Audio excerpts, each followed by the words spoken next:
সরকার আমি আশা রাখছি, আমরা আশা করি যে এই যে 31 দফা যে সংস্কার, এই সংস্কার যদি হয় দেশ স্থিতিশীল অবস্থা আসবে, দেশে একটি সুন্দর গণতান্ত্রিক সরকার প্রতিষ্ঠিত হবে, জাতীয় সরকার প্রতিষ্ঠিত হবে, যেটি 31 দফার মধ্যে আছে।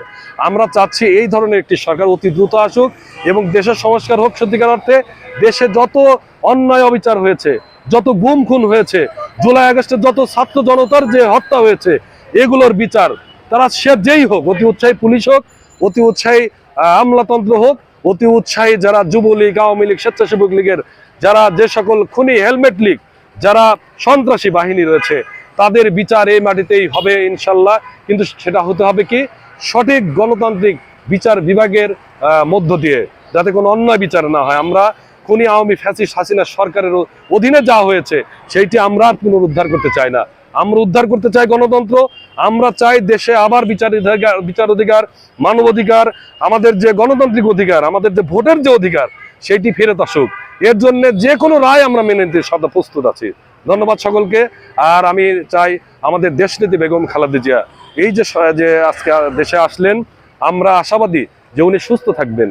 আমরা পরম করুণাময় মহান রব্বুল আলামিনের নিকট আমরা দোয়া করছি, প্রার্থনা করছি যাতে উনি সুস্থ থাকেন এবং আমাদের বিএনপির ভারপ্রাপ্ত চেয়ারম্যান দেশনায়ক তারেক রহমানের সহধর্মিণী তিনি যাতে সুন্দরভাবে আমাদের পাশে তিনি যেন একটা দলের একজন অভিভাবকের গুরুত্বপূর্ণ ভূমিকা ভবিষ্যতে পালন করে।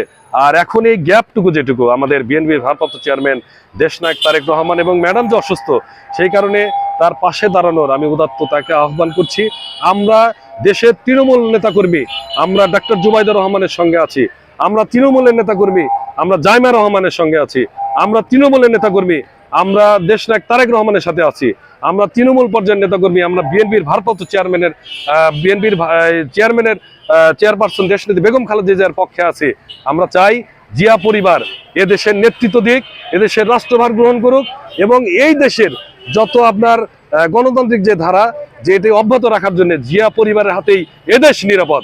অতএব আমরা চাই জিয়া পরিবারের কাছেই আবার এই নতুন করে রাষ্ট্র ক্ষমতা আসুক এবং জনগণ সত্যিকার অর্থে একটি নতুন দেশ পাক, নতুন দেশ বিনির্মাণের সুযোগ পাক এবং গণতন্ত্র আবার নতুন ভাবেই যেন প্রস্তুতি লাভ করে এবং পুনরুদ্ধার হয়, সেই আহ্বান রেখে আমার বক্তব্য শেষ করছি।